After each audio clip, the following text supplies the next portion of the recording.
ఇతను మహిధర్ అని ఒక యూట్యూబర్గా చెప్పుకోవచ్చు. బిగ్ బాస్ లాంటి షోలకు రివ్యూలు చెప్తూ పూట గడుపుకుంటూ ఉంటాడు, అడుక్కుంటుంటాడు, డ్రామాలు చేస్తూ ఉంటాడు. నేను దివాలు తీశాను, మీరిస్తేనే బిచ్చం వేస్తే తింటాను అన్ని డ్రామాలు వేస్తుంటాడు. మళ్ళీ కార్లలో తిరుగుతుంటాడు, షోకులు వేస్తుంటాడు. ఇతగాడు నిన్న ఒక వ్యాఖ్య చేశాడు, అదేందో చూద్దాం. తెలంగాణలో తెలంగాణ మొత్తం కాకపోయి హైదరాబాద్ లో ఉన్న ఆంధ్ర వాళ్ళ ఆస్తులన్నీ అమ్మితే కొనుక్కోవడానికి తెలంగాణ వాళ్ళ దగ్గర దొరకకుండా పోని సిద్ధంగా ఉన్నారా పోని ఇట్లా అమ్ముతారు పోయి ఇట్లా నెక్స్ట్ మినిట్ చెప్పిన రేట్ ఇట్లా చెప్పి సూట్ కేసులు తెచ్చి ముందు పెడతారా అవ్వని పని. ఏంటట, హైదరాబాదులో భూములు అమ్మితే మీరు కొనే కెపాసిటీ ఉందా అని ఏదో చిల్లర వాక్యాలు మాట్లాడుతున్నాడు కదా. ఈయన సంగతి చూద్దాం ఒకసారి. అసలు ఏంటి, ఏం మాట్లాడుతున్నాడు, అర్థం ఏంటి? తెలంగాణలో హైదరాబాద్ వాళ్ళు ఉన్న పలంగా భూములు అమ్మితే మీరు కొనుక్కునే దమ్ముందా? ఉన్న పలంగా భూములు అమ్మితే కొనుక్కునే దమ్ముందా అని మాట్లాడుతున్నాడు. మరి ఏంటి ఇదంతా కూడా నా ఎడుపు కాగితం అనే చిత్రం తాలూకు వ్యవహారం నుంచి వచ్చినటువంటి సెగలు, అక్కసులు, కక్కులు, కడుపులో విషమంతా పెట్టుకొని కాగులు ఇచ్చుకునేటువంటి దుర్మార్గులు ఎలా ఉంటారంటే ఇట్లా ఉంటారు. వీడు చెప్పుకోవడానికి తెలంగాణ అని చెప్పుకుంటారు కోడి చేసేటప్పుడు. మేము హైదరాబాదు, మేము ఇక్కడే పుట్టి పెరిగాం, మాది కర్మభూమి, ఇంకేదో భూములు అని చెప్పుకొని కత్తళ్ళు పడతారు. కానీ విషయానికి వస్తే కక్కుడంతా పచ్చ కక్కుడు, పసరు కక్కుడే ఉంటుంది, విషం కక్కుడే ఉంటుంది. ఏంటి, ఉన్న పలంగా ఆంధ్ర వాళ్ళు ఆస్తులు అమ్మితే తెలంగాణ వాళ్ళు కొనుక్కునే స్తోమత ఉందా అని అడుగుతున్నాడు. మరి మెదడు వ్యాధి మహిందడు నీకు స్పష్టంగా ప్రశ్నలు అడుగుతాను, వినండి. ఫస్ట్ ఏంటంటే, అసలు అమ్మాల్సిన పరిస్థితి ఎందుకు వస్తుందా నిజంగా? మీకు గతం ఉద్యమం సమయం అప్పుడు అమ్ముకోని పరిస్థితి రాలేదు. ఉద్యమం తర్వాత ఆంధ్రప్రదేశ్ విభజించి తన్ని తరిమిన తర్వాత మళ్ళీ తెలంగాణ పాలనలో మీకు ఆ పరిస్థితి రాలేదు. ఇప్పుడు ఎందుకు వస్తుంది? వస్తుందని నీకేం సంకేతాలు ఉన్నాయి? రాకుండా వస్తుందని ఊహాకల్పనలు ఎందుకు చేస్తున్నారు? ఎవరి కోసం చేస్తున్నారో మాకు తెలుసు. మీది ఏ బ్యాచో తెలుసు. ఏం ప్రయోజనాలు ఆశించి ఈ విషపు కక్కుడు కక్కుతున్నావో మాకు తెలుసు. అయితే రెండవ ప్రశ్న, ఇకపోతే తెలంగాణ స్తోమత, కొనుక్కునే స్తోమత. ఎవడరా నువ్వు? ఎక్కడి నుంచి వచ్చా? ఈ తెలంగాణ గడ్డ విలువేంటో చూస్తే తెలుస్తలే. మీ దగ్గర 5 ఎకరాలు అమ్మితే ఇక్కడ 5 గుంటల జాగ రాదు. ఇప్పుడు మన నిజాం రాజు అప్పుడు కూడా ఇక్కడ స్థితిమంతులే. నువ్వు బిచ్చమెట్టుకొని సాంబారులో నాకుతూ బతుకుతున్న మీ 200 సంవత్సరాల సాంబారు బతుకులో మీరు బ్రిటిష్ దగ్గర బానిస బతికారు, మీరు మద్రాసులో బానిస బతికారు. అప్పుడు ఇక్కడ మీకు స్వతంత్రంగా తలెత్తుకొని బస్సులు ఏర్పాటు చేసుకున్నాం, మేము రైల్వేలు స్వయంగా ఏర్పాటు చేసుకున్నాం. మా స్తోమత లేదంటావా? ఎట్లా లేదో మీరు చెప్పాల్సి ఉంటుంది. ఇకపోతే సపోజ్ అమ్మాల్సిన పరిస్థితే వచ్చింది అనుకుందాం, మీకు అమ్మాల్సిన పరిస్థితి వచ్చింది అనుకుందాం. అరే, ఎక్కడైనా సరే ఆ పరిస్థితులు వస్తే ఆ భూమికి విలువ ఉంటుందా? మీరు భూమి వదులుకొని వెళ్ళిపోతున్నప్పుడు, ఆ ఆస్తులు వదులుకొని వెళ్ళాల్సి వచ్చినప్పుడు వాటికి విలువ ఉంటుందా? ఎవడైనా మార్కెట్ ధరిస్తాడా? ఇస్తాడా? ఎవడన్నా ఎక్కడైనా ఉందా? ఇండియా పాకిస్తాన్ ఏర్పడినప్పుడు ఏమైంది? భారతీయులంతా పాకిస్తాన్లో, హిందువులంతా పాకిస్తాన్లో భూములు ఆస్తులు వదిలేసుకొని వచ్చారు. ఇక్కడ కూడా నచ్చినవాడు మేము పాకిస్తాన్లో ఉంటామని వెళ్ళిపోయిన వాళ్ళు వాళ్ళ భూములు వాళ్ళవన్నీ కూడా వదిలేసి వెళ్ళిపోయారు. అగ్గువ కొనుక్కున్నారు. ఆ కాందిశీకులు అని కూడా పేరు వస్తుంది వాళ్ళ వలస వచ్చిన వాళ్ళ గురించి. ఎక్కడైనా వెళ్ళాల్సిన పరిస్థితి రాదు. ఒకవేళ వచ్చిందనుకో, మీలాంటి దుర్మార్గుల వల్ల, మీలాంటి నికృష్ట చేతుల వల్ల తరిమే రోజు వస్తుంది కూడా. ఇట్లాగే చేస్తే మామూలు తిరుగుబాటు రాదు, మామూలుగా రాదు. మీరు మీ వణుకుల్లో, మీ వెన్నుల్లో వణుకు పెట్టి మళ్ళీ ఒక 3 తరాల్లో ఇక తెలంగాణ పదమన్నా, తెలంగాణను అడుగు పెట్టాలన్నా గజ్జగజ్జలాడేలాంటివంటి విప్లవమే వస్తుండొచ్చేమో. వస్తే అప్పుడు వదలాల్సి వస్తే మీరు వాటికి భూమికి ధర ఉంటుందా? ఎందుకు మాట్లాడుతున్నారు? ఎందుకు వచ్చింది మీకు ఆలోచన? మీరు కేవలం వ్యూస్ ద్వారా 4 డబ్బులు సంపాదించుకోవాలంటే ఈ పని అవసరం లేదు, ఆ అశుద్ధం పనులు అక్కర్లేదు. మీరేం చక్క ఏమి మీ రాష్ట్ర వృత్తి ఉంది కదా, ఆ వృత్తి ఆ కుక్కటిపల్లిను అక్కడొక్కడ చేసుకుని బ్రోకరేజ్ చేసుకుని బతికేసుకోండి, నష్టమేం లేదు. విన్నారా? ఇట్లా సమాజంలో విషపురాతలు కక్కడానికి ప్రయత్నం చేయొద్దు. మీరు గతంలో బతకలేక చందాలు డ్రామాలాడి క్యూఆర్ కోడ్లు పెట్టుకున్న బతుకు మీది. మీరు స్తోమతల గురించి మాట్లాడుతున్నారంటే మరి దాని గురించి ఏమిటో ఒకవేళ ప్రయత్నం చేద్దాం, ఈ మహిళకు ఫోన్ చేద్దాం, దీని గురించి అసలు ఏమి వివరణ ఇస్తాడో.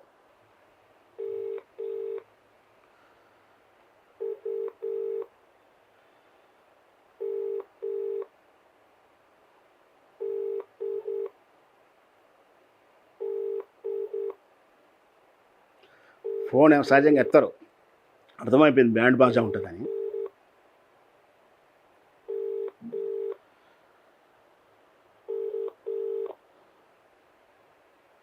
మీరు కాల్ చేస్తున్న వ్యక్తి సమాధానం ఇవ్వడం లేదు. నాకు తెలుసు అన్నోన్ నెంబర్లు ఎత్తారు. మీడియా అని పేరు, మన ఎట్లా మీడియా ట్రూల్ కలర్లో వస్తుంది మీడియా అని ఎత్తారు. ఎందుకంటే గులాంజాలు వణుకుతూ ఉంటాయి కదా వాళ్ళకు.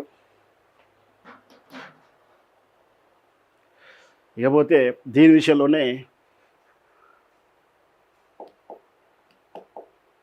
ఇది అసలు విషయం ఏమిటంటే, ఎడుపు కాగితం లొల్లి వెనక ఉన్న హిడెన్ ఎజెండా ఏంటంటే, రాబోయే జిహెచ్ఎంసీ ఎన్నికల్లో ఆంధ్ర ఓటర్లను పోలరైజ్ చేసుకొని, సెటిలర్స్ పోలరైజ్ చేసుకొని, ఎల్లో మీడియా, ఎల్లో పార్టీలు, విషపు పార్టీలు గెలవాలని కుట్ర. ఈ పీకే అనేటైనా పీకలేని వాళ్ళ రాష్ట్రంలో పీకలేకపోతున్నాను ఆయనే చెప్పుకున్నాడు. నేను కొత్తగా చెప్పట్లే, అక్కడే గతి లేదు, అక్కడే నేల నాకిచ్చారన్నాడు, ఇక్కడే అవుతానన్నాడు. కానీ తాను గెలవడం కోసం కాదు, ఇంకొకరి గెలుపు కోసం పనిచేసే కూలీ రాజకీయ పార్టీగా వ్యవహరిస్తున్నటువంటి ఈ పార్టీ తెలంగాణలో తెలంగాణ ఆవిర్భావ పండుగ వేళ వచ్చి విషం కక్కిపోయాడు. ఈ ఇడుపు కాగితం పేరు మీద ఇప్పుడు జరుగుతున్న లొల్లి, వాళ్ళంతా ట్రోల్ చేస్తున్న వాళ్ళ దుర్మార్గులు ఎవరా అంటే ఖచ్చితంగా వీళ్ళు ఆ ఎల్లో మీడియా భావజాలకులు, ఆ ఎల్లో పార్టీ భావజాలకులు. దాంట్లో ముఖ్యంగా పవన్ కళ్యాణ్ జనసేన పార్టీ ఫాలోవర్సు, లేదా ఆ పార్టీ ఫేవరెట్స్, లేదా ఆ పార్టీ కూలీలై ఉండవచ్చు అని చూస్తే నిజంగా అలాంటి దాఖలాలు కనపడతా ఉన్నాయి. ఎందుకంటే వాళ్ళు అంటే ఇక్కడ ఒక విషయం మనం స్పష్టంగా అర్థం చేసుకోవాలి. ఈ ఇడుపు కాగితం మీద లొల్లి కావాలని ట్రోల్ చేస్తూ దాన్ని అంది వచ్చిన అవకాశంగా పోలరైజ్కి మలుచుకున్నారు. ఫస్ట్ కడుపులో విషం కక్కడానికి అక్కసుతో ఇడుపు కాగితం మీద లొల్లి స్టార్ట్ చేశాడు. ముఖ్యంగా ఇడుపు కాగితం అంటే ఈ ట్రోల్ చేస్తున్న వెధవలకు నికృష్టులకు చెప్పేది ఏమిటంటే, ఇడుపు కాగితం అంటే స్పష్టంగా చెప్తా ఉన్నాను, 2014లో జూన్ 2వ తారీఖు రోజు ఇడుపు కాగితంతో ఏర్పాటుతో తెలంగాణ ఆవిర్భావం, ఆంధ్రప్రదేశ్ విభజన ఏర్పాటు చేస్తూ విభజన చట్టం అనే ఒకటి పేపర్ తయారు చేశామే, గది ఇడుపు కాగితము అంటారు, విడాకుల కాగితము, లేదా మీకు అర్థమయ్యే భాషలు చెప్తే తరిమేసే కాగితం అని చెప్పాలి. అది ఇడుపు కాగితం అంటే విడాకుల కాగితము. అది తెలుగులో డబ్ అవుతుందా, ఈ సబ్ టైటిల్స్ వస్తాయా, ఇదా మీ అహంకారం, ఇట్లనా మీ కుల పార్టీలు, మీ కులం అహంకారం, మీ ప్రాంత అహంకారం ఇలా ఉంటుందా? దాన్ని పోలరైజ్ చేసుకొని వీళ్ళు స్పష్టంగా కేవలం టోటల్గా ఎవరైతే ఇడుపు కాగితం మీద, తెలంగాణ సంస్కృతి మీద, తెలంగాణ భాష మీద దాడి చేస్తున్నారో, సోషల్ మీడియాలో అకౌంట్లు ఇలా తీస్తే వాళ్ళ వెనక ఉన్నటువంటి పోస్టులు చూస్తూ ఉంటే ఏ పార్టీకి అనుకూలంగా పనిచేస్తారు, ఎవరికి జైజాలు కొడతారు, ఎవరికి కూలీలుగా పనిచేస్తున్నారు అర్థమవుతుంది. అంటే స్పష్టంగా ఈ పవన్ కళ్యాణ్ ఫేవరెట్ బ్యాచ్ అంతా కూడా ఇప్పుడు చాలా కీలకంగా యాక్టివ్గా ఈ ఇడుపు కాగితం మీద ట్రోల్ చేస్తూ ఉన్నారు. వీళ్ళ ఎజెండా ఏమిటంటే, రాబోయేటువంటి జిహెచ్ఎంసీ ఎన్నికల్లో ఆంధ్ర ఓట్లను పోలరైజ్ చేసి తెలంగాణ మీద, వాస్తవానికి అయితే తెలంగాణ ఉద్యమ సమయంలో ఏదైనా వాదం వచ్చితే అక్కడ ఆంధ్రులంతా పక్కకెళ్ళి తెలంగాణ మేమంతా ఒకటే అని జతగట్టుకొని గెలిపించుకుంది. కానీ ఇప్పుడు రివర్స్ అవుతూ ఉంది. ఇట్లాంటి వాదం వస్తే ఆంధ్రులంతా ఏకం కావాలి, ఎందుకంటే వాళ్ళలో కసి పెరుగుతూ ఉంది, వాళ్ళలో కసి పెంచేలా వార్తలు చేస్తున్నారు. దాన్ని ఎందుకు అంటే, ఇక్కడ డెవలప్ అయినటువంటి హైదరాబాద్, రంగారెడ్డి, మెదక్, మొత్తం ఈ మెట్రో నగరం అంతా కూడా సెటిలర్స్ మొత్తం కూడా తెలంగాణ బీఆర్ఎస్ పార్టీ వైపే మొగ్గు చూపారు. ఇక్కడ అన్ని ఎమ్మెల్యే స్థానాలంతా కూడా బీఆర్ఎస్ పార్టీకి ఓటేశారు. ఇక్కడ ఆయన అభివృద్ధికి ముగ్ధుడైపోయారు. వాళ్ళ కేసీఆర్ తెలుగు భాష సభలు పెట్టిన కేసీఆర్ ఆంధ్రుల పట్ల చేసినటువంటి చర్యలైనా వాళ్ళ అభివృద్ధి పనులు వాళ్ళకి ఇచ్చిన ప్రయారిటీ అయినా ఎలాంటి ద్వేషం లేకుండా ఎలాంటి విభేదాలు లేకుండా అసలు ఆనాడు కేసీఆర్ అనే అనుమానం వచ్చేలా అంత ఆప్యాయంగా అంత గొప్పగా చూసుకున్నప్పుడు మాకు ఆ గత పాలకుల కన్నా నిత్యం 24 గంటలు కులాల పంచాయతీ పెట్టి మమ్మల్ని 200 సంవత్సరాల నుంచి ముఖ్యంగా 1983 నుంచి నాశనం చేసిన వాళ్ళకన్నా ఈ కేసీఆరే చాలా బెటరు. ఒకవైపు వాళ్ళ రాష్ట్రాన్ని ఏర్పాటు చేసుకొని వాళ్ళ అభ్యుదయంతో వెళ్తూ మన రాష్ట్రానికి మనకిచ్చేసి మన రాష్ట్రం మనను బాగుపడేవనే అవకాశం కూడా ఇచ్చాడు. కాబట్టి ఆ కుల రాజకీయ నాయకుల కన్నా కమ్మటి పాలన కన్నా ఆ కాపురాయల కన్నా ఇక్కడ కేసీఆర్ పాలనే గొప్ప, కేసీఆర్ గొప్ప అని చెప్పేసి ముక్కుమ్మడిగా ఈ హైదరాబాద్ జోన్ అంతా కూడా బీఆర్ఎస్ పార్టీ కోటేస్తే ఇప్పుడు ఆ బీఆర్ఎస్ పార్టీకి 1000 ఓట్లను దూరం చేయాలి. ఈ ఆంధ్రాలంతా కేసీఆర్ మీదనో తెలంగాణ ద్వేషం పెంచుకుంటే నాకు ఓటేస్తారు, నేను గుండుగుత్తగా తీసుకెళ్ళి అమ్మేస్తాను, నేను ఎట్లాగూ పీకేనే కదా అని అనుకుంటున్నారేమో. మీ ఆటలు చల్లవు. ఇక్కడ ఖచ్చితంగా సాక్ష్యాలు కూడా చూపిస్తాను. చూడండి ఈ దుర్మార్గులు ఏం రాస్తున్నారు, ఎట్లా రాస్తారో.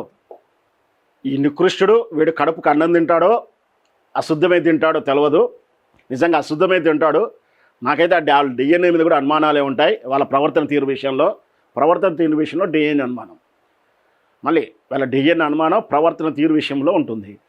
వీడు వాని ఇంటికి కాపలా కాసే కుక్క వీడు ఏం మాట్లాడతాడు, తెలంగాణలో కచరా కుటుంబాన్ని, ఆంధ్రప్రదేశ్లో కచరా గాడిద కుక్క జగన్ని గెలవనీయకుండాదే నెక్స్ట్ ఎలక్షన్కి టార్గెట్ సెట్, ఇది సెట్ అయిపోయిందట. ఇది ఇంత స్పష్టంగా అర్థమవుతుందా? నెక్స్ట్ ఎలక్షన్లు అంటే జిహెచ్ఎంసీ ఎలక్షన్స్, రాబోయే ఎలక్షన్లో టార్గెట్ ఫిక్స్ చేసుకున్నారు. వీళ్ళకు ప్యాకేజ్ వచ్చేసింది, ఇవ్వాల్సిన ప్యాకేజ్ ఇచ్చేశారు, జరగాల్సిన కార్యక్రమాలు జరిగిపోతూ ఉంటాయి. ఇట్లాంటి నికృష్టులు, దుర్మార్గులు, సంఘ విద్రోహులు, కుల పైచ్చగాళ్ళు వీళ్ళ మాటలు నమ్ముకుంటే జీవితం ఆగమైపోతుంది. ఆంధ్రుడిని, రాయలసీమ బిడ్డని, ఆంధ్రాని తిట్టకు, నీ స్టేట్ తిట్టించుకోకు. వీడు నిలువెల్ల మళ్ళీ దీంట్లో వీంది ఏంటంటే నిలువెల్ల పసరు, పచ్చ పసరు, నిలువెల్ల కడుపులో పచ్చ పసరు ఉంటుంది, విషమే ఉంటుంది. విషం సాధ్యమంతకు పచ్చగానే ఉంటుంది మీకు కొన్ని విషయాల్లో, కొన్ని జంతువుల్లో, కొన్ని విషసర్పాల్లో. అట్లాంటి పచ్చ అంటేనే విషం అన్నట్టుగా మనం గుర్తుపెట్టుకోవాల్సింది. వీడు తెలంగాణ విషయం వస్తే ఏ విధంగా మాట్లాడతాడు, ప్రాంతం వైపు మాట్లాడినా బాగుండే, కానీ ఇంతకన్నా దిగజారి మాట్లాడతాడు. ఇకపోతే అక్కడి విషయాలకు వెళ్తే మళ్ళీ మొత్తం నందమూరి కుటుంబం సినిమాల గురించి గొప్పగా రాస్తూ గొప్పగా పొగుడుతూ ఎట్ ది సేమ్ టైం మళ్ళీ మెగా ఫ్యామిలీ మీద విషం కక్కుతాడు. మెగా ఫ్యామిలీ విషయంలో విషం కక్కుతూ ఆయన విషం కక్కడానికి అల్లు అర్జున్ మీద ఫేవర్ నటిస్తూ ఉంటాడు. ఇంత లాజిక్కా? అంటే అల్లు మెగా మెగా ఫ్యామిలీకి ఈ అల్లు ఫ్యామిలీ మధ్యలో వైరానికి ఇక్కడ అల్లు అర్జున్కి సపోర్ట్ ఇస్తూ ఉంటారు, ఇక్కడ మెగా మీద విషం కక్కుతూ ఉంటాడు. మళ్ళీ చూస్తున్న మళ్ళీ పీకే మళ్ళీ అభిమానం అంటారు. ఇక్కడ కూలి ఇస్తున్నారు కాబట్టి పీకేకి పనిచేస్తున్నారు. అంటే వాళ్ళకి విలువలు లేవు, శుద్ధి లేదు, ఏ ఆత్మ కూడా పనిచేయదు. డబ్బులు ఇస్తే సార్ ఎంతకైనా దిగజారుతారు, కాపలా కాస్తారని చెప్తాం కదా, కాపలా కూడా కాస్తారు వీళ్ళు. ఇది ఈ విషయం.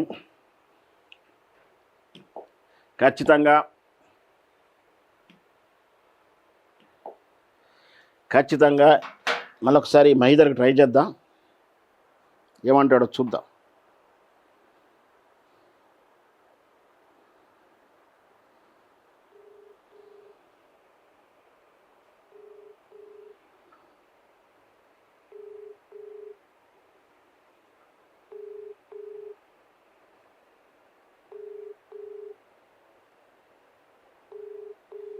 ఎత్తాడు, అన్నో నెంబర్ ఎత్తరేలో అయిపోయింది.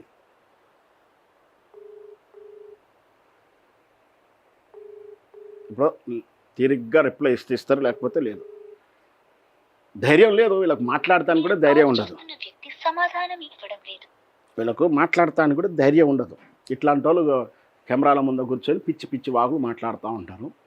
అడక్క తినడానికి QR కోడ్లు పెట్టి బతుకు, మీద ఒక బతుకు ఆత్మన్యూన్యత అంటే మనిషికి కష్టం వచ్చినప్పుడు ఆ, ఇంకా ధైర్యంతో మనోధైర్యంతో ముందుకెళ్ళాలి. అందరికీ కష్టాలు ఉంటాయి, నాకుంటాయి, నీకుంటాయి, అందరికీ ఉంటాయి. ఈ పరిస్థితిలో మనం ఇంకాస్త ధైర్యం తెచ్చుకొని ముందుకు వెళ్ళడానికి ప్రయత్నం చేయాలి. కానీ నా పని అయిపోయింది, మీరు పిచ్చం వేస్తుందే లేదు, లేకపోతే నేను చచ్చిపోతా, సూసైడ్ చేసుకోవడం, బ్లాక్మెయిల్, బలహీన మనస్తత్తులు, ఇట్లాంటి మనస్తత్వ భేదాలు తెలంగాణ గురించి అవాక్కులు చవాకులు వెళ్తారా?